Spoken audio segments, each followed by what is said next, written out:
about baseball first because I think it'd be kind of a good warm up. So like, all right, I was at the Guardians game. What was it on Monday?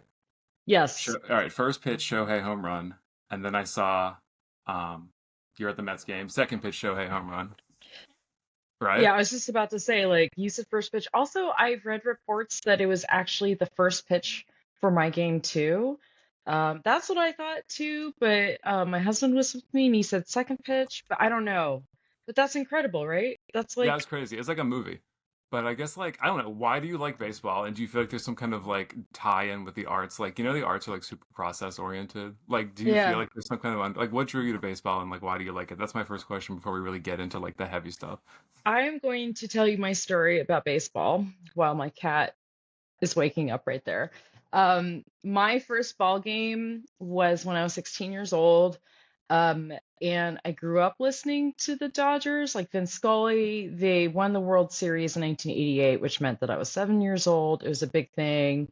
My dad watched the game. He also watched the Lakers winning their championship series. So, but I wasn't really into baseball because I thought it was boring. Like every time I'd like hear it on the radio. I loved hearing Vince Scully, but like I just didn't know what was going on. I didn't understand the mechanics of the game.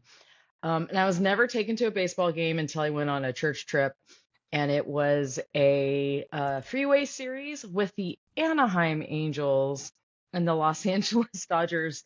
And I was changed. I think going to a game or a performance in real life is just exponentially better.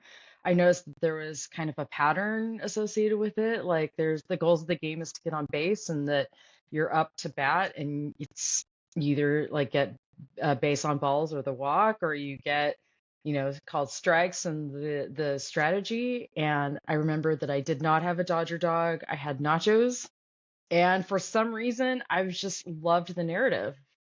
So I've just been a super fan ever since. The one of the church leader people who brought us all to the game was like, "You really liking the Dodgers baseball?" He's like, "Okay, I'll come." And he had a son my age, so he would take me to ball games.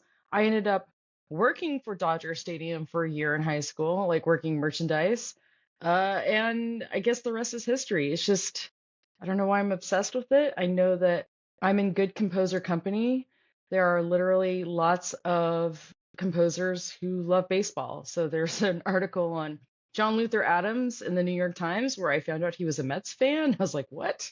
My students at Lehman College would definitely, take offense with that one. And also, I think Milton Babbitt also loved beer and baseball. That was like his thing. So I do feel like I'm in good company. I really love taking score, not the best at it, but it just, I don't know, gives a structure and logic, but especially a narrative. And I think that's what draws me to it as a composer. Yeah, and I think the point about it being in real life versus like recorded, like in with the arts, obviously it's obviously better in real life. That seems like kind of obvious to me now in hindsight, but that definitely makes a lot of sense. Okay, so I know like your kind of online persona, you are the self-described composer, blogger, professor person. That's kind of like Yes. your, trademark. So Yeah. as part of like your professor persona, I know you did the big Fulbright to Egypt. We haven't really talked since then because you were in Egypt. I didn't see you in Midwest. I really haven't talked to you in like 18 months.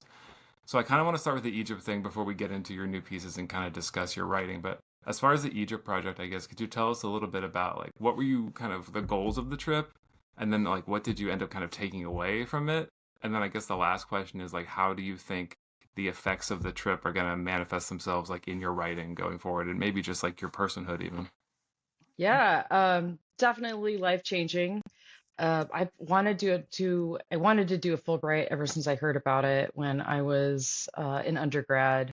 My first attempt at applying for a Fulbright award was wasn't sure which country I wanted to go to. I just wanted to get out of Los Angeles since I'd been there my whole life. And my professor at the time, Stephen Harkey, was like, "Why don't you try Finland? They have the Sibelius Academy and all this stuff." And so I did all this research on Finland, found out that that's where Santa Claus is from, supposedly. I'm like, dude, I'm so there. Totally got rejected. I think my application was decent, but one of the things I've learned is that a Fulbright application is like one of the worst applications you're gonna have to do. It's so tedious. And so people were like, well, why Egypt? And the reason is because they specifically wanted a performing artist or musician to go. And I think one of my friends on the internet did it too, although I think her trip got a little canceled because of the pandemic. But I was like, I'm going to apply for this. The other ones just didn't work. I applied for Estonia the year before that. So I was like, I'm going to try for Egypt, see what happens. In the process of applying, I had to get a letter of recommendation or a sponsorship letter. And so here I'm like trying to email these Egyptian professors at like Cairo Conservatory. And one of them was Helwan University. And that's how I met my friend, Dr. Nahal Martar, who's a wonderful composer. I am so glad I found her. We are the best colleagues. We're such good friends. And so I ended up getting this award when I found out that I won it when I was literally moving boxes out of my Lubbock, Texas house, which is crazy. Yeah, quite a time. I didn't think I'd get it because normally you hear rejections in April or May. And turns out the Egyptians have a different Mediterranean sense of time. I will put it to you that way. So I got the award. I was teaching at Helwan University. I was teaching music theory, specifically forms. So I taught, they called it Western form. So taught them sonata form. I had to teach a keyboard class, which is interesting because they didn't have multiple keyboards in the room. They just had one upright piano without the piano stand. Like I think every single piano at Helwan University didn't have a music stand. So you had like kids were tucking in their music that they were practicing through the lid.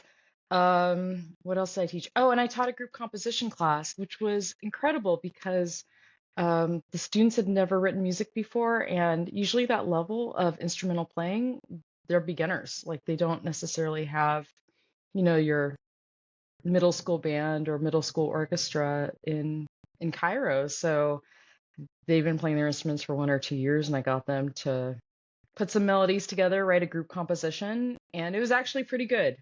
I can't necessarily guarantee good music coming from my students, but they came together. They were also excited about it. They were also super stressed about it. And because this performance took place during Ramadan, they called it Baby Steps to Repentance, which I thought was adorable because every time they're freaking out about something like, Dr. Jennifer, what happens if I don't like this note? I said, change it. And they're like, wait, Dr. Jennifer, I don't know what's happening. Like, I've never composed music. And I'd say baby steps, and I would like give the semantic baby steps. So hopefully, I would like to publish their piece actually. They're very proud of it. They came together. There's a good recording online. And the cover will have baby turtles on it because that's what they decided on, and it was really adorable.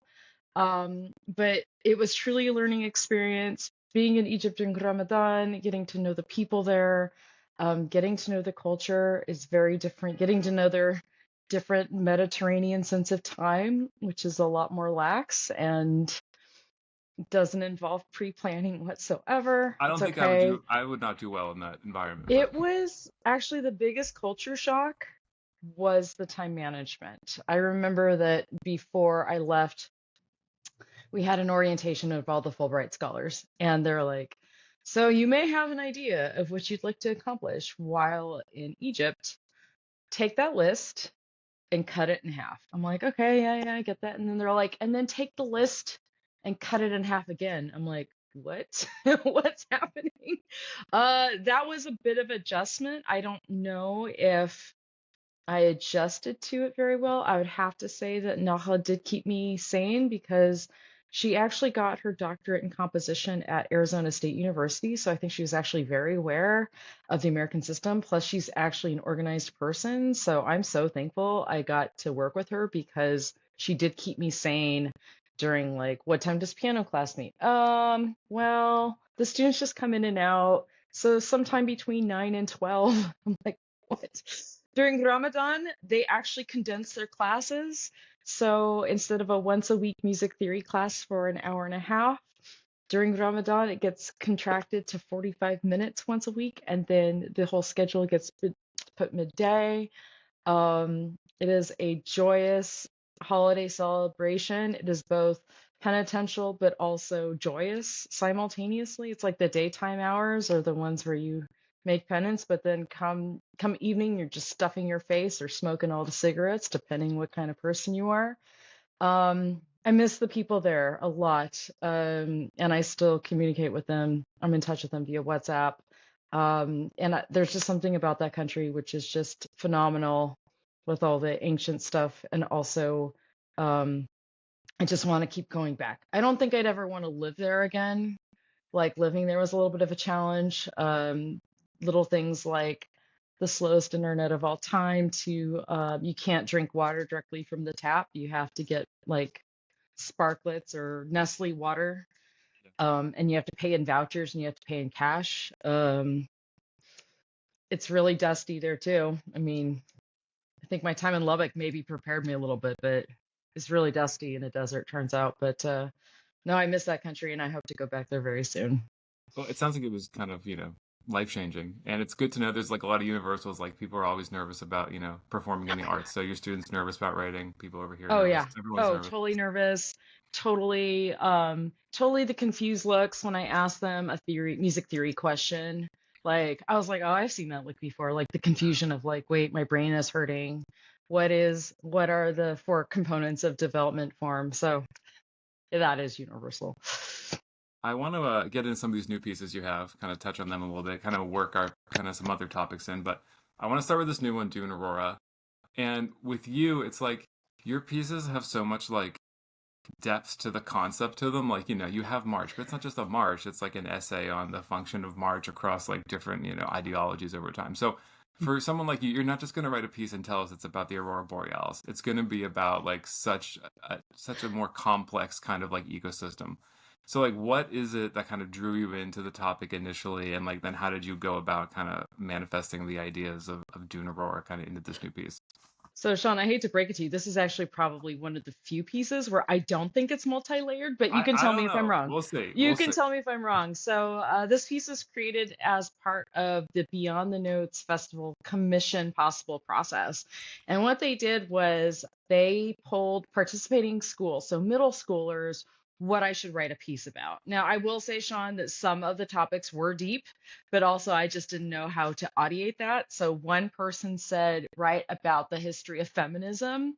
I'm like, that's an amazing idea. I'm not going to write a middle school band piece with this. It's just a lot. Or some other student had this like complicated perception of time or something like that, which again, like these are great ideas. And I'm always curious about how kids come up with ideas, especially because they don't have that filter yet. They're just genuinely curious. I love that. There were two ideas that I did like. I actually combined them because I was only supposed to pick one idea, but they kind of worked together. So the first idea was about the Northern Lights. I'm like, that's really pretty. It's beautiful. One of these days, I'm going to see them in real life. And the second one was sounds of nature. So I decided to combine them. And through my research of the Aurora Borealis, there are actually different shapes in the Aurora Borealis, and the most recent one is the Dune Aurora, which was discovered in 2020 by Swedish citizen scientists, and the form of it was confirmed in 2021. So they look like dunes, and it actually reminded me a little bit of like the sand dunes in northern Michigan when I'd visit at Interlaken every summer. So I went with that, and I was trying to recreate like the different colors and the textures, and that's probably maybe how it got a little bit complex. So I was like, how many rhythmic textures can I give to a middle school piece and get away with it? Because I wanted to write something more complicated than what would be a traditional music middle school band piece. But yeah, just the idea of waves and whether they're sonic waves or also light waves. I was really fascinated with that. Yeah, but that's what I'm saying. Like, it's not just about the Aurora Borealis. It's about a specific type of aurora that was discovered in 2021 by so it means this. So it's like your pieces are refreshing in that way. They're not just kind of, exactly what the title maybe elicits. Yeah, no, I appreciate you. Actually, I spend a lot of effort doing that just because I do want to tell a story, a narrative, and again, that's probably why I like baseball so much. So there you have it. I guess so in this piece specifically, like, you talked about how it's designed for maybe younger groups, like developing groups. So maybe for someone out there who's like, they're aware of your music, they've been looking for like kind of an access point, and this is maybe something a little bit more, accessible. Like maybe what are a couple things about the piece, maybe either in like the scoring or the instrumentation or the voicing, some things that you've done that you feel like you're excited about and they could be like kind of good fodder for kind of an entry point into your kind of your writing. Yeah, I think especially with like younger writing, I think I'm very good at it. And the reason is because I'm a pianist by trade, which means my rhythm sucks. So I can either come up with something that's like really easy or like then grade four. Like I have written some pieces in between. So the Walk Up, which is based on Joey Votto's Walk Up tune, again, baseball, a little bit more complicated. But with grade one, grade two, I feel like I just want to tell a story. I want the students to understand that. And what was most helpful was my first grade one piece called Last Stage to Red Rock. I got to work with the Mason Middle School band and talk with the students. And one of the things they really wanted was they wanted a melody, but they also wanted to share the melody with their friends and pass it along. And so that is one thing I do have in my music where there will be repetition, where one group of instruments will play this melody and then another group will play the instruments and melody, or also do some kind of echo or delay in my music. So I think that's really enticing for students. And then also, like, I like putting in chorales. So in Dune Aurora, there's a nice little triumphant chorale where the students can learn to listen to each other, tune okay, do their notes. But I don't know. I guess that's what I like about my pieces is I really try to keep in mind that younger students are people too, and they deserve good music. That's heartwarming for sure. I was listening to Yeah. talk to the Beyond the Notes people about it a little bit, just kind of digging into some of the percussion stuff you did as well. Maybe some stuff with the low voices too. It kind of sounds like there's a little bit for everyone in this piece. Is that a fair assessment? There is something for everyone. I will also say that you might need a good percussionist who can do quintuplets and a pianist who could do quintuplets. Now, for the record, when I went to the premiere of this piece, which was at Robinson Band Secondary School in Virginia, I actually low key thought that maybe I would play the piano part to it just because I didn't know if there's a middle schooler. I didn't know if they could pull from a high schooler just to do the whole like quintuplets, university, or whatever 5 syllable word you're using for your students. But there is something for everyone, even though maybe the lower notes or the lower instruments won't have as exciting of a part. They're all important. They're all important to come up with the texture. So they might be playing half notes that are slow, but they also might be playing triplets, but also some 16th notes is that it varies. Everybody is important here. I want to maybe now step away from the Dune for a second and That's fair. talk about some of your other hobbies. So I know recently, like you've taken up conducting, I and I'm have. hoping some conductors listen to us, and there's some crossover kind of here in the consumption. But like it's different. Like taking up knitting and taking up conducting are like two very different things, right? This is like very forward facing. It's very kind of almost at the opposite end of the composition spectrum. Hmm. And for you, I'm kind of wondering like what is it that made you want to take up conducting? I know you've been working like seriously at it. And how do you feel like your growth as a conductor has affected your writing kind of since you've been working on it? Oh yeah, so conducting has been very fascinating. Also, fun fact, I've been wanting to start up knitting, literally have knitting needles and the yarn, I almost didn't have the word for it. That I feel like is a little bit more intimidating than conducting, but also conducting scares the crap out of me. So anyways, back to conducting. I think I've always wanted to do it, but my first year composition teacher was very much into specialization. And so I actually come from a performer background. I used to play a lot of piano growing up, fill in for the church accompanist, or I also accompanied my middle school choir. So it's just kind of an interesting experience where like sometimes I sing in choir, but then I'm also playing for them as a middle schooler. So I played a whole bunch of my friends' pieces. You had your traditional solo instrument plus piano piece. So I've played, and then I come to college, and this professor was like, "No, you should really focus on composing. Shouldn't do any performance things. I mean, it's good." I wish she didn't say that because I think it's all good, and I think that being a performer and a conductor actually teaches you composition, whether you're aware of it or not. So that being said, I was just interested in it, and I decided to take it seriously in 2019 or 2020. And I remember going to the Ohio Music Educators Association, OMEA, in 2020. It was in Cincinnati, Ohio, February 2020, before the world shut down. And they did University of Cincinnati performed Ash. And my former, one of the band conductors, Dr. Terrence Milligan, who's since then retired, was conducting the piece. Super honored. And then I went to lunch with Frank DeKelly and Jeff Gershman. And I was talking to Kelly. I guess I should call him Frank now. I studied with him, so it's a little, it's hard to adjust. And I said, hey, I'm thinking about conducting. And he's like, that's awesome. You should do it. I did. And I'm thinking, well, you're Frank. Like, it's so much easier, if you have those resources. But he's like, you should do it. You should sign up for a conducting forum and try it and be an observer at first and then go for it. And I said, okay, I'll do that. Then the pandemic happened.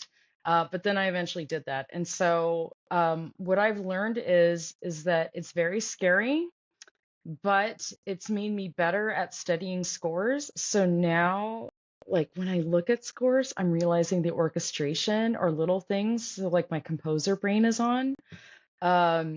But also, I am now particular when I look at scores as a conductor because I need to figure out what to do with my hands and arms and also how to communicate to the audience and so or the musicians. So sometimes I get mad at myself because I've had to conduct my own work I and was I gonna say, don't has this has understand. this changed like your approach on your new stuff? Like, okay, how It like is it yeah, I mean, I don't think okay, unfortunately, I don't think I'm conscious about it yet. I should be, and the reason why I'm using the word should is because I've learned a lot about my music through conducting my own music. But then when I have a day job as a professor and I'm like rushing to finish a piece, I don't think of like, oh, maybe some time signatures would be easier. So like I was recently tweaking a video game soundtrack. So I wrote the video game soundtrack to the game Stolen Realm, and that's because I'm the older sister to two younger game development brothers. I'm just gonna say it that way. And I've decided to participate in the LA Film Conducting Institute in about a month. And one of the things I have to do is conduct my own piece. I'm like, great, let's do film scoring or screen scoring. Let's do this thing. And I looked at the time signature and I initially had it in 3/4 because I stole this riff from Benjamin Britten's Ceremony of Carols. What can I say? I stole. So it was like dun, ba da da dun, ba da da dun, dun, dun, dun, da da da da. But then I was like, this is a lot of this. And so I just switched the time signature to like 6/4 and 9/4, which I think will be easier to conduct, but I probably just ruined it. I don't know. So we all and have I'm our seeing vices? like I don't know. I know, I don't yeah, I sent in the draft. If they have any problems, they should let me know because I think parts are due tomorrow. I don't anyway, so I'm also like catching my friends' stuff and I kind of want to like tell my friends like this would make so much clearer and we'd have less rehearsal time. So sometimes I get mad at myself and sometimes I get mad at my friends, but it's made me a better musician and it's made me a better performer. I miss kind of physically producing music like I used to, so that's been a good thing, but it's a very strange discourse in my head of like, oh, I know why the composer did this because I'm a composer, or also like, why did the composer do this? This is making my life very difficult. It's weird. It's weird, man. Well, I mean, let's put you on for a second. You are available to conduct, so you hear Oh this type yeah. of story. You want Jen to come conduct, Jennifer Jolley, conductor I extraordinaire. I would say I'm very proud of the students, the college students who were in the Missouri All-State Band. We had a good time. That was my first honor band clinic, which shocked people. Um, I think I did an awesome job. They definitely did an awesome job. They got two standing ovations, which is incredible. Shout out Missouri. And I'm ready and available to do it again. So hit me up, y'all. There we go. All right, let's talk about this next piece, the Protector of the EC. And I love this because it's like, okay, it's a commission from the United States Navy Band. And then you're Yes. just like, all right, so Korean naval history will be the subject of this piece, right? So can you take us a little bit through kind of the process of how you kind of came to that for the concept of the piece, and then how it intrigued you and kind of led you down this path to kind of produce, I know, a lot of traditional melodies are in there, and other kind of essentially like kind of musicology elements kind of went into this piece. So like kind of tell us the story of Protector of the EC, and for those of us that aren't really up to speed on Korean naval history, I think that could be helpful as well. Yes. So, disclaimer, not a Korean naval history or historian, but I was asked to write this piece for the US Navy Band, which was awesome. Also, a little nerve-wracking, but that's kind of how it is. It's like this excited nervousness. And I was like, all right, let's go, let's do this. And they wanted me to write them a 10-minute piece, but because of how much time I had and some contract things, we decided a 7 to 8 minute piece that was going to be a little bit slower, which they were thrilled about because they're like, oh, usually when people write for us, they're like, boom, let's like show off the Navy Band. And that would have been great too. I just didn't have time to do it. But I also knew that they were going to premiere it in South Korea at the WASB Festival. And I was so excited because at that time I had never been to Korea before. That's where my mom's from. I definitely had a Korean mother. I definitely have a therapist on retainer because of her. So this was near and dear to my heart, and I really wanted to celebrate both the commission from the US Navy Band, but also kind of have like musical diplomatic ties. Like I felt like I was put in a position of power in that I could help establish like good ties or good relations with the United States and South Korea. I know that seems very grand, but also with these military bands, that is their priority. Their priority is to represent the United States of America and have like soft diplomacy with these nations. Case in point, after that concert, they wanted us to Seoul to partner up and have a joint performance with the Seoul Korea Navy Band equivalent. So I was really thrilled about that. I wanted to write something that was Korean. I did a lot of research on different drum patterns from like Sangmu to like other, probably based on tradition, but more modern Korean folk melodies and rhythms. Um, what I also thought was interesting was this is something that I didn't realize because I'm not a Korean national, but every single person who's a Korean national is very proud of one of their naval officers known as Isun Shin, and he's most famous for defeating the Japanese. I know that's a trope in actually many Asian countries' histories of beating the Japanese, but specifically Isun Shin was a naval officer in so much that he only had, I think, like 10 of these turtle ships. He's known for the infamous turtle ships and beat 30 ships of the Japanese. Like they were definitely the underdog. It's just definitely a form of pride for them. This is a story that is told for to all Korean children. They learn about it a couple times in grade school and when they're older. And then when I started doing more research on Easton Shin and like looking at some Wikipedia entries, but also like knowing that there are just full on like trilogies, like movie trilogies about this and also some videos on YouTube. I realized that when I was playing the video game Civilization 6 that you can like earn naval officers and one of them is Easton Shin.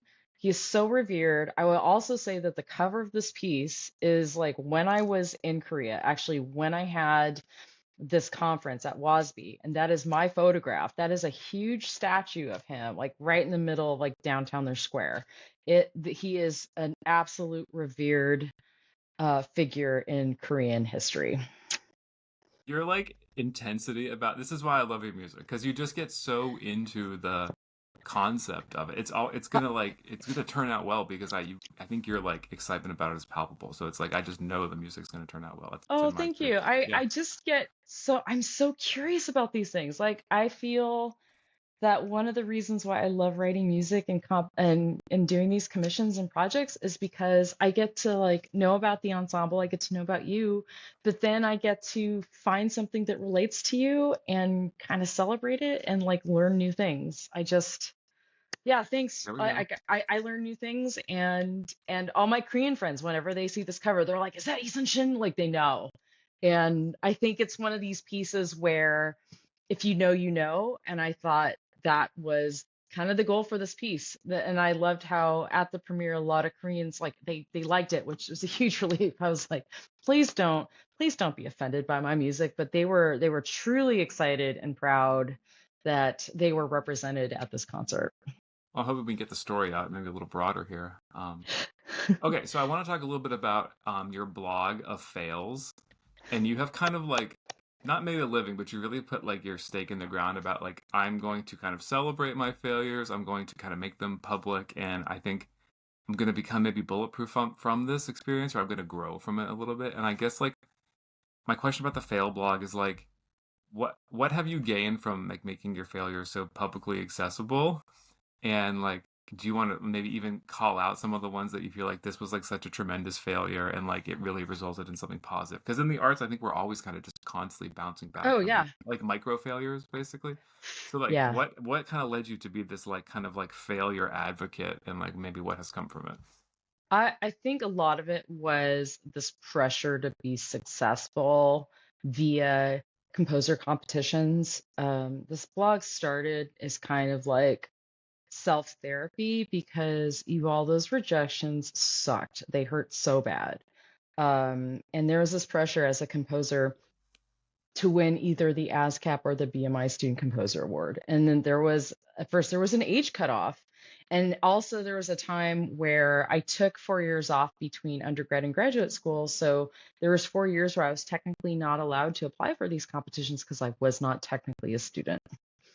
And so I thought that the only way to be successful is through these awards.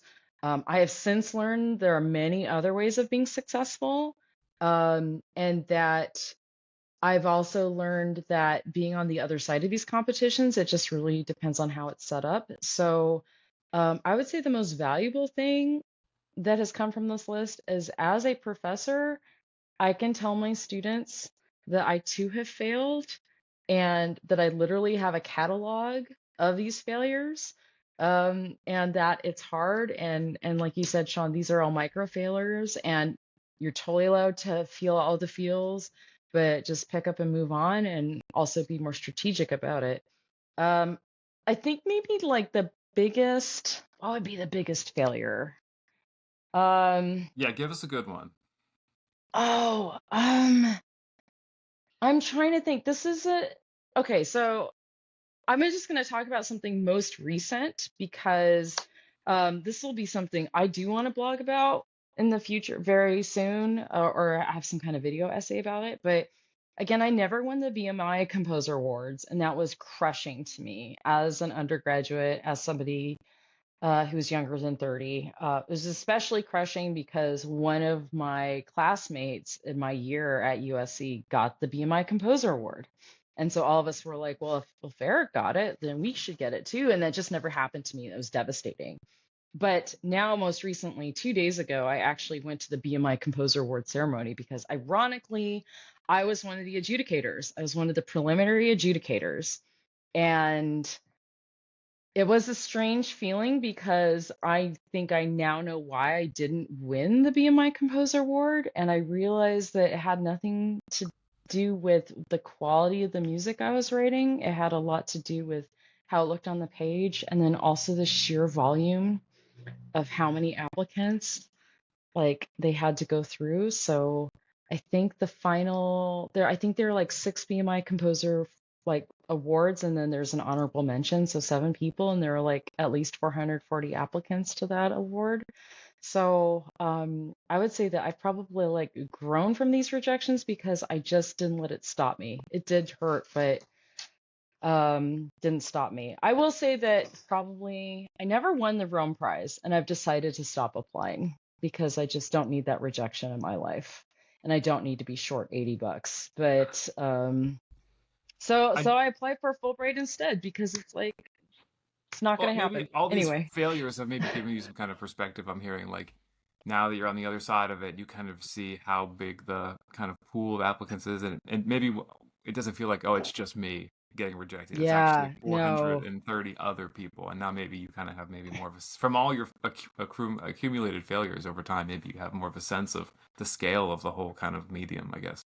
Yeah, I do. And there are some rejection letters that I haven't posted yet. I actually, well, I mean, I applied for the Creative Capital Grant. That would have been $20,000. I did not get it, which is a little bit of a bummer. I'm going to apply again because I would like my opera to eventually happen, and that takes money. So it's just, I think I've learned from experience. I've gotten more confident. I don't take it personally anymore. And I'm more strategic. Like, I'm not going to apply to every single thing because it's not going to be worth my time. Yeah, for sure. Whereas when you're And younger, you have more time and the rejection fees, sucks. these That's fees are what's, just adding up, like you pointed out. Okay. yeah, I'm not gonna pay that money for failure. I want to pivot to this third piece because this is still, to the best of my understanding, an active consortium. Maybe we can kind of even get some activity for the timpani concerto. Maybe put it in the show notes or something. But so my Yeah. understanding about the timpani concerto is it's a three movement piece, but there's three composers and you're each rating one movement of the piece, Yes. right? So this is essentially like kind of a Mad Lib situation, kind of game of telephone. And you, in particular, you're writing the first movement, right? Yes. Okay. So this is a timpani concerto that was written for timpanist J.J. Pierce, who's a badass, and I'm very sad I didn't go to premiere, but I don't think any of us could have been at the premiere. And the idea is that they were christening their new set of timpani, and I'm like, that's awesome. And so the other two composers were Olivia Kiefer and Anthony Green. And I was tasked with the first movement. Olivia was tasked with this third, and Anthony had the slow movement in the middle. And we actually did come up with the theme, even though we probably should have talked about it more. But again, we were all doing our own thing and we kind of got busy. But the idea, it's called a apotheosis. So kind of like a mythology of characters. And because I was doing this for a friend and also I was fresh off the Navy band piece, I was like, oh, we're definitely hitting up Eason Shin again, who is almost has transcended to the mythology of like Korean culture, right? There are many statues, videos, films, all this about him. And so we all picked a character. I believe that Olivia's was Thor and Anthony's was Mamiwata. So just kind of like these like mythical or real historic figures that give like power or like the idea of like power through the timpani. Now that being said, since my piece was more about Eason Shen, I decided to use this Konglish word called paiting, which sounds like fighting. And in fact, Koreans do not have the F sound, that fricative sound. So um, there is a word that means like let's go, and it's similar to fighting. So it's like fighting. And if anybody wants to put like a sticker on their Instagram or something, and you might see fighting and you see like fighting with like a little cutesy rabbit, that's the name of the piece. I think I should probably subtitle it like something to do with Isun Shen. I haven't written the program notes yet. We are in the process of figuring out how to edit it so all three of our pieces come together, which means we should probably like chat soon and then find a distributor. Hey, call me. Wink, wink. Yeah, no, I I'll guess I'll my call you. question Got your about number. the whole thing is like, so you had to kind of like when your process for writing the piece in kind of in collaboration with the other two composers, but like also not really. Were you like maybe more sensitive to how you essentially be like kind of passing off the first movement, or did you just like write your piting first movement and like that was going to be what it was going to be? Like, how did you kind of approach So that? it was going to be what it was going to be, more or less, because I had other things to do. But Olivia actually was like, hey, send me your ideas and I'll try to incorporate them in the third movement. So bless her. Bless her for tying it all together, but also JJ Pierce being the timpanist, also tying that together. But yeah, I was a little bit worried about that at first. Honestly, it's like, okay, so what do we have to think about? That being said, the organization, the Mid American Freedom Band, said, so percussion setup. We need to coordinate that. So we actually kind of did. We were like putting in percussion. I noticed that Olivia was also using a xylophone. We had a spreadsheet just to make sure we weren't doing something that was terribly crazy. Because I think probably most importantly, we had to keep in mind the percussion setup. Know that the timpani, if, as a featured concerto instrument, wasn't going to be replicated as a timpani in the back of the ensemble, knowing the level of the ensemble, etc. it kind of sounds like maybe for that reason you had some essentially like accidental guidelines that kind of maybe helped kind of glue the whole thing together with the three composers is kind of what I'm hearing. Yes, I would say there was some discussion of that. I had both Anthony and Olivia were like super smart on that. I was like, wait, what's happening? I should have been better about that, but it worked out. Yeah. Okay. Well, I'm excited about the three pieces. I think this is great, a kind of addition to your repertoire. And just kind of like going forward, kind of in closing, like I know you're kind of a self-described minimalist, like as far as your style, but like the topics of your pieces are like far from like minimalism, right? They're very like buoyant and they're very kind of like interesting. So like what are the types of things that like seem to kind of like jump out to you and like grab your attention and like really send you down a rabbit hole that we could maybe be thinking about for the future, a different work should be kind of writing based on different curiosities that come into your life and kind of turn into like a fixation that maybe results in some new music. Ooh, that's a great question. Um, what things I've been very interested about. Um, in the past, I've written about things that like affected me. So I've written about like the pandemic and like being insular, but also like other things in the world. Um, Even written about my cats. They are definitely asleep and not contributing to rent in this household. I'm trying to think of what I've been into. I would say probably in the future, I would look more into Korean culture, and Korean influenced music. That's been kind of my kick lately, especially because I'm learning more and more about that. I'll be writing a choral piece based on the Hapa mixed race experience with other Hapa singers. So I've just been delving into that. Um, and I would say more about space because I'm writing an opera about space, but also, and I need to get back to this person, but my dear friend, Dr. Pat Dunnigan at Florida State University, asked me to write a piece kind of in honor of him and his program. And he was born the same year that NASA began. So I'm really excited about that. Also, the concept of space being otherworldly, a different world, but also what is time in that narrative, I See, here find we very go. This is fascinating. just the I beginning know. of your ideation around the next thing. See, it's perfect.